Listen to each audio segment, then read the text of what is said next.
Awesome. Thanks for joining us for today's podcast. Now, as you'll quickly notice, we're taking a short break from our regular podcast format, and instead we've selected various installments from past message series given by James Emery White at Mecklenburg Community Church, where he serves as the senior pastor. In the show notes, you'll find the link to the full series if that's something you're interested in checking out, along with any sources that were used in the development of the message itself. So while topics related to marriage have been the focus of previous Church and Culture podcasts, I don't think we've ever engaged this particular aspect of marriage before. So this installment is titled Marrying Outside of Your Faith, and it was part of the series called Don't Do Stupid Marriage Edition. We hope you enjoy it. Well, welcome to MEC's online campus. I once read a book many years ago titled All I Really Need to Know I Learned in Kindergarten. And it's a fun book. So what is it that he tease out that we learn at the ripe old age of 5 that serves us so well in the years to come? Well, it's things like share everything, play fair, don't hit people, put things back where you found them, clean up your own mess, don't take things that aren't yours, say you're sorry when you hurt somebody, wash your hands before you eat, flush. And it was true. Most of what we really need to know in life, we learned in kindergarten. But there is one that didn't make the list, but should have. Don't do stupid. Today, we're starting a series on not doing stupid, but with a very specific angle, as you've probably already seen. It's not doing stupid when it comes to marriage. Now, for those of you who aren't married and are already thinking, gosh, I can check out during this series, please think again. And for two reasons. The first is because we're not just talking about post-marriage stupid, but we're talking about pre-marriage stupid. And second is because I know that the most, and this is just for me, speaking personally, the most formative teaching about marriage and family that I received for my life came before I was married. It came before I was even engaged. So this is a series that I believe will be very important for you if you're even open to being married one day, think you might be married one day. And for those of you who are married, you need to dial in on the pre-married stupid stuff too, because the very things that you might be dealing with right now in your current marriage may go back to those premarital issues, those premarital decisions that weren't ideal, and at the time you didn't know they weren't ideal. And there's no way you can deal with those unless you can name them and identify them. So everything we're going to talk about in this series is going to be relevant to all of us, married or unmarried. So let's jump in, beginning with the first of 4 stupid things, a 4-week series, and we'll look at 4 different things, beginning with the first stupid thing we can do. And it's the one that falls into a before you marry category. Here's the stupid you don't want to do. Marry someone who is a spiritual mismatch. Okay, let me unpack that. First, let's touch base with the Bible on this. If you're a Christ follower, God's will for your life is that whoever you marry should be a follower of Christ as well. This is all through the Bible, but let me just give you a couple of examples just from the book of 1 Corinthians, 1st and 2nd Corinthians. In writing to the church at Corinth, the Apostle Paul writes, a wife is bound to her husband as long as he lives. If her husband dies, she's free to marry anyone she wishes, but only if he loves the Lord. And in a second letter to the Corinthians, he adds, don't team up with those who are unbelievers. How can a believer be a partner with an unbeliever? Now, why is that such a big deal? And why would it be stupid to violate it? Well, it wasn't meant to put people who don't share the Christian faith down or to arbitrarily limit the playing field. It was meant to protect people from spiritual mismatches and the pain and separation that can come from that mismatch. And there's no greater mismatch relationally than a spiritual mismatch because it's the highest, deepest level of intimacy two people can share. That's worth a little review. There are 4 levels in any marriage relationship, 4 levels of intimacy. The first level is the physical level, which is just finding somebody attractive. And it's also the most superficial of the 4. It may be what first made you look their way, but it's not enough to sustain a relationship over the long haul. And for obvious reasons. First looks don't last. You've heard the line from Proverbs, probably. You may not have known it from the biblical book of Proverbs, but it's the line, beauty is fleeting. But there's more to it than somebody losing their looks. It's when someone's looks become lost on you. Haven't you ever met someone for the first time or seen them from a distance, and in your eyes, they were just drop dead gorgeous? But then they opened their mouth, and they weren't drop dead gorgeous. They just made you feel like dropping dead. I mean, isn't it amazing how fast our assessment of physical beauty is altered by things like personality and intellect and humor and mannerisms and values and maturity and temperament? This has always struck me as funny, but here's how it's talked about again in the book of Proverbs. Like a gold ring in a pig's snout is a beautiful face on an empty head. Kind of nails it.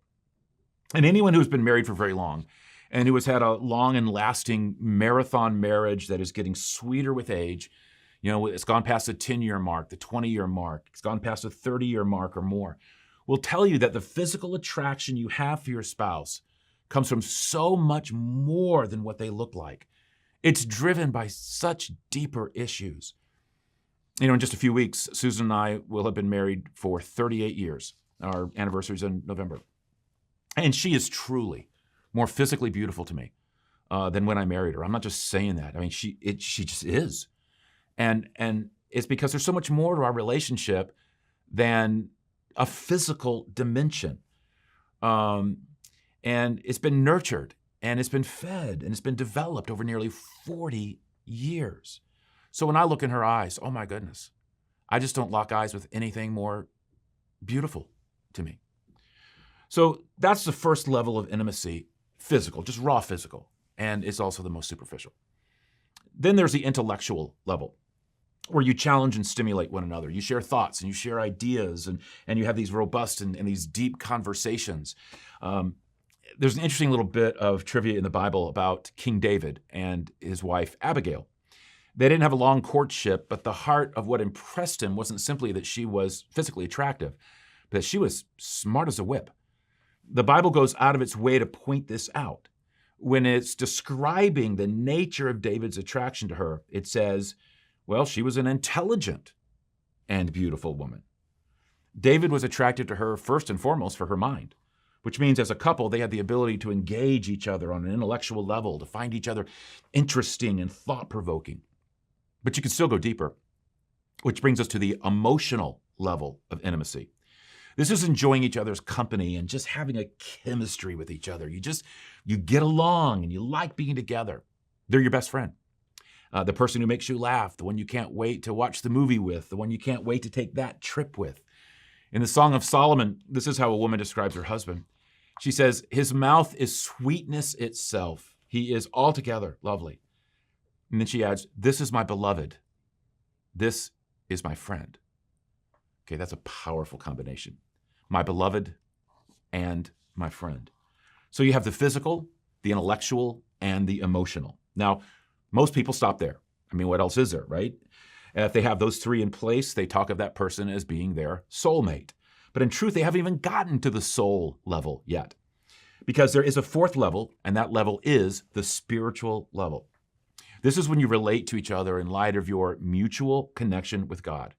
Your soul, your spiritual life is the deepest part of who you are. And when that is shared with your spouse, held in common with your spouse, both of you together communing with God, sharing those values and those priorities and those commitments, your intimacy is at the deepest level, which means that the journey toward full and complete intimacy with each other as a married couple is ultimately a spiritual journey.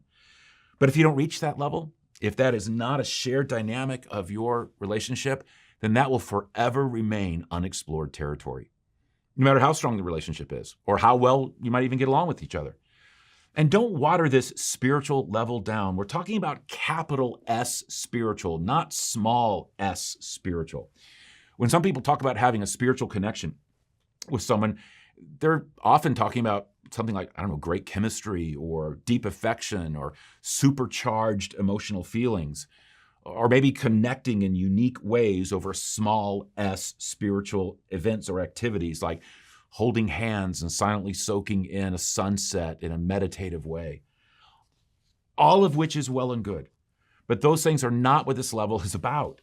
This level is about both of you being in a personal relationship with the living God, and through that, having God provide and create this fourth level for your relationship. In fact, that's the idea of two becoming one in and through marriage.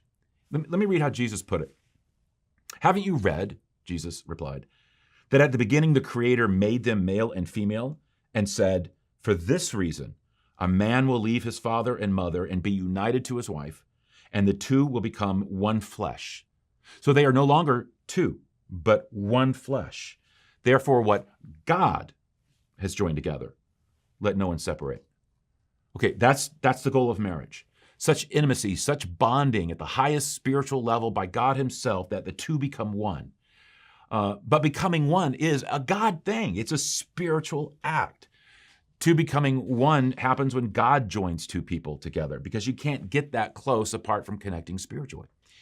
If a relationship with God isn't present in both lives, he can't join you together. He can't be the tie that binds. You have to share spiritual territory in order to cross over to each other in and through that territory, which is why this is the most important dynamic of married life.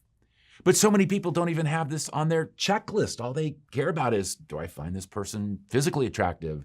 Do we have the same interests? Do we like the same movies? Do they make me laugh? Do they want children? When the real question is, do they have a shared relationship with Jesus?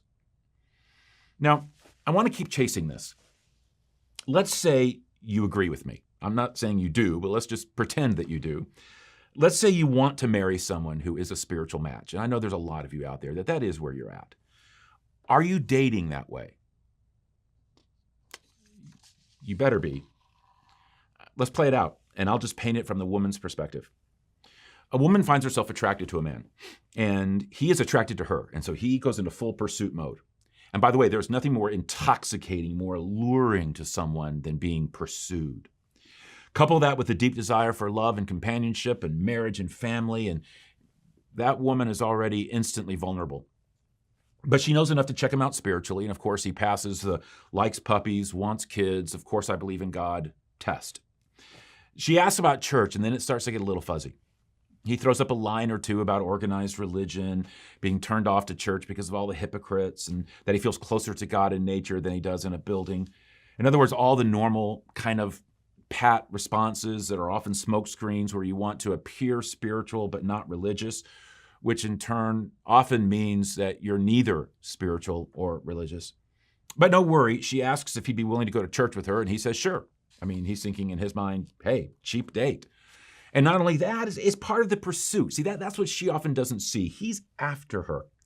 The church thing, the God talk, it's like sending roses and candy. It's like putting candles on the dinner table. It's like straightening up the apartment before she comes over. He is in hot pursuit. God stuff is just part of getting the girl. And she buys it. And she starts opening up her heart to the relationship. But then a strange thing happens. The more she gets to know him, the more they really have some of the really deep conversations about the most important things, the more she sees he's not really very spiritually developed at all. In fact, he's never given his life to Christ. He believes in God, but only in the most general kind of cultural sense. In terms of Jesus being a deep and driving factor in his life, in terms of having come to Jesus as flat-out leader and forgiver, in terms of him being a spiritual leader for the relationship, it's just not there. And she's starting to see it with ever-increasing clarity. But she buries it. She buries it. She doesn't let it come into full view. She doesn't think about it or tries to get it out of her mind. And here's why. Because she let it get this far, because she didn't take the spiritual mismatch seriously on the front end and just dove right into romantic dating, something has happened. She's given her heart. And emotions are now overruling her intellect and her head. So she starts the evangelistic dating routine. She starts buying him books and sending him links to look at and connecting him with Christian friends and having him read blogs and listen to certain podcasts and messages. She's just on a mission to transform him, to make him into someone that he was not. Now that she sees what he's not and never really was, but she's romantically involved, she decides to fix it or try to fix it by giving him a spiritual makeover. And he lets her do it. To a degree. He takes the books. He might comment on some of the links, says he's open. And because he plays along, she thinks she's covered. She thinks she's making progress with him, that's something she doesn't have to worry about anymore. So when the question comes, will you marry me? She's already said yes 1,000 times in her heart, and never once let no in her mind. But she goes for the spiritual prenup. Will you keep going to church with me? Will we raise our kids in a Christian home? Will Christ be in this? Will you continue your exploration and development? Now, what's he going to say? Is he going to say, are you kidding? That's all been part of the wine and roses, candles and dinner. Babe, once I get you down the aisle, Sundays are for my recliner and football and chicken wings and Budweiser. You can do what you want, but count me out. Feel free to raise the kids, however, but yeah. Is that what he's going to say? Not likely. He's going to say, of course I want God in our life. But he's just after the deal. And once he gets the deal, he's done. Now, hear me on this. This isn't a bad guy. And he's not out to purposefully deceive. His heart is gone too. Which is why he'll do anything, say anything, give anything to win you. He's probably even sincere about some of it because he's so deeply sincere about you. But when the deal is done and the aisle is walked, make no mistake that that's when reality kicks in. The wedding becomes a memory. The romance fades. You find sex is not everything, much less living together and setting up a home and celebrating holidays and playing house. And then that's when it happens. You realize that connecting spiritually really was everything for marriage and family.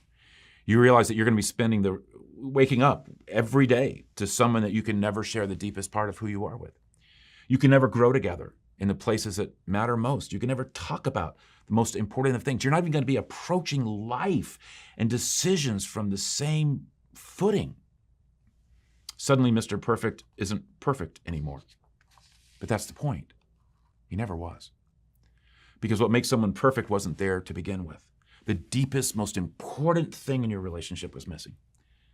And when kids come along and the spiritual leadership isn't there for them either, which means that spiritually you become a single parent mom, and you, who so wanted marriage, who so wanted a family, and you remain devoted to both, carry a grief, even a guilt that you can't ever escape.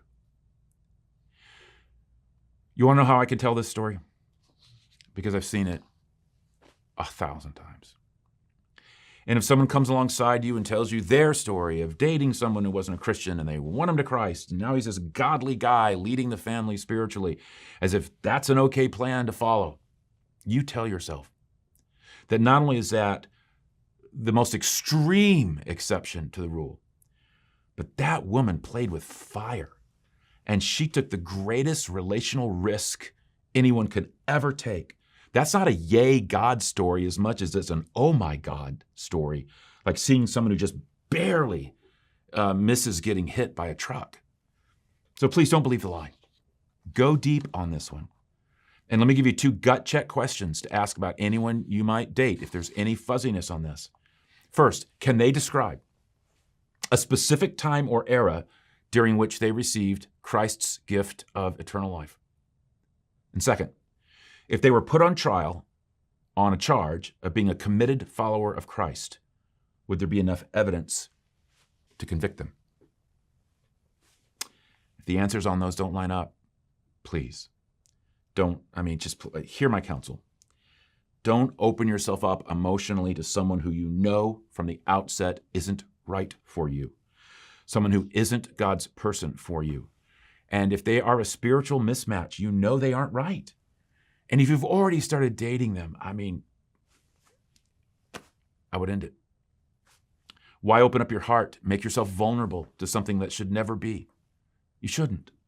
Be friends all day long, but keep it there. Don't set yourself up. Don't even start the dating process. And if you already have, and this entire conversation that I've been having is making you extremely uncomfortable, then forgive me, but good.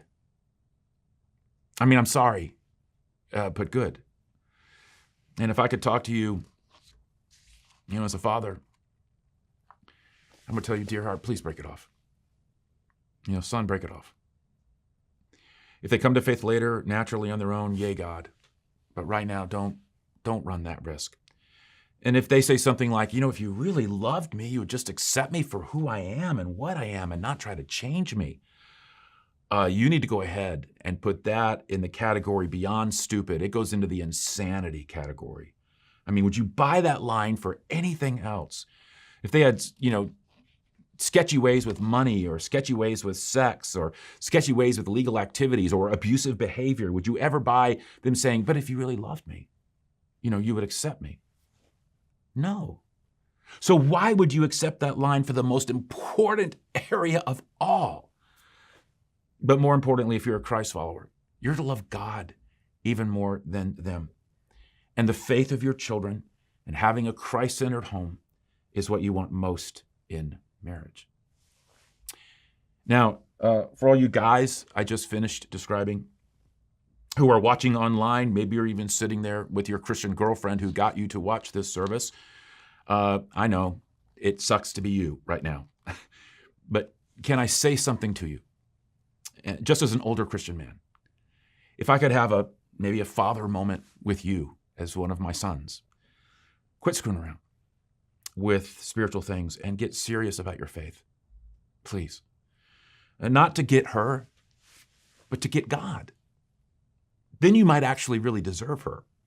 And then the two of you one day really could be one.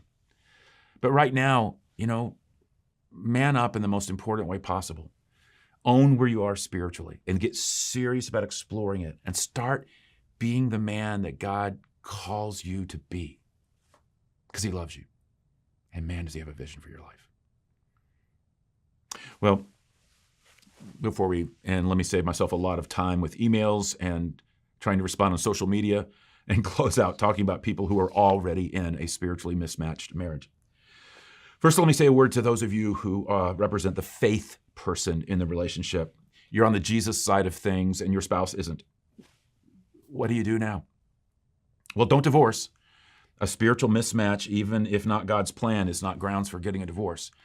Instead, let's talk about what to do in the context of marriage that might help. Beginning with what you shouldn't do. You shouldn't be annoying. You shouldn't shove it down their throats. Instead, exercise appropriate restraint. The Bible says, in your hearts, revere Christ as Lord. Always be prepared to give an answer to everyone who asks you to give the reason for the hope that you have. But do this, notice now, with gentleness and respect. But that's not what you'll want to do. I know.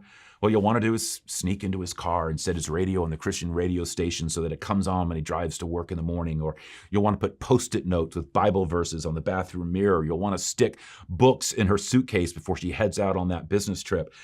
Go easy. Take the Bible's advice. Be ready to share, but do it with gentleness and respect. And do you know the best way to do that? The Bible says to focus on living out your faith. Focus on you. In fact, let me read you the specific counsel the Bible gives for someone in a spiritually mismatched marriage. It's kind of put in terms of the wife to a husband, but it could be very much a husband to a wife. So let me just read this specific counsel for someone in a spiritual mismatched marriage. Be good wives to your husbands. Be responsive to their needs. There are husbands who, indifferent as they are to any words about God, will be captivated by your life of holy beauty.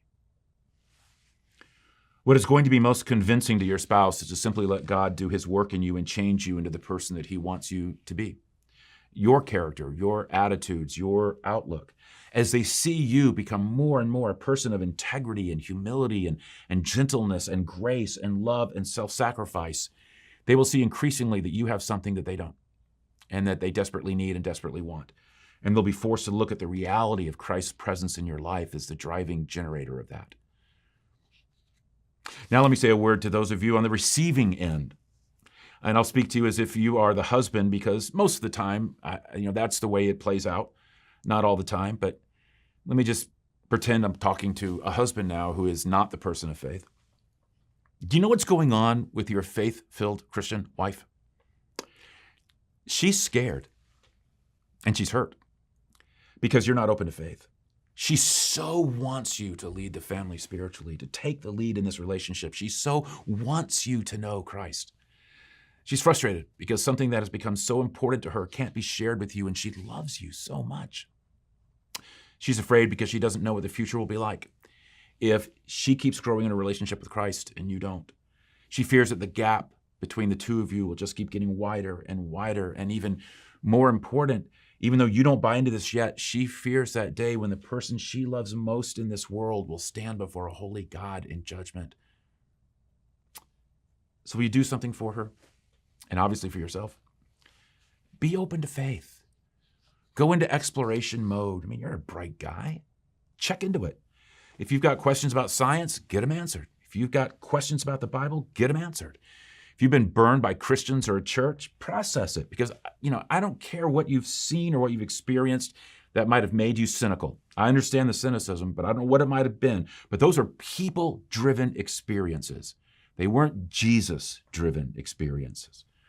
They were distortions of the Christian faith, distortions of Jesus. So just make sure you sort that one out. And here at MEC, this is one place that will do everything it can to help you do just that without ever making you feel awkward about it. Because many of us had to do the exact same thing. So explore your spouse's faith. If you love her and there is potential to reach the highest level of intimacy, isn't it worth checking out? And what if it's true? What if everything you find out is true? It's real, it's vibrant, it's life-changing. You think what that could mean. The highest level of intimacy with your spouse, Christ living and breathing and present and unifying and empowering your marriage, the two really becoming one. And then from that, rocking your family's world and altering your entire eternity. I mean, what's the downside? Have you ever heard of Pascal's wager? He was a French intellectual in the 17th century who put all stuff with God in terms of a wager. He put it that you're going to bet with your life in one of two ways, that there is a God or that there is not a God. He said, if you live your life, if you place your bet like there is a God and then there is, you've won. If you live your life like there isn't a God and there is, you're screwed. That's my definition of the French. If you live your life like there is a God and there isn't, you've lost nothing. So when it comes to living as if there is a God or exploring whether there is a God, you have everything to gain and nothing to lose. So for your sake and for the sake of your family, explore. It's a no-lose scenario.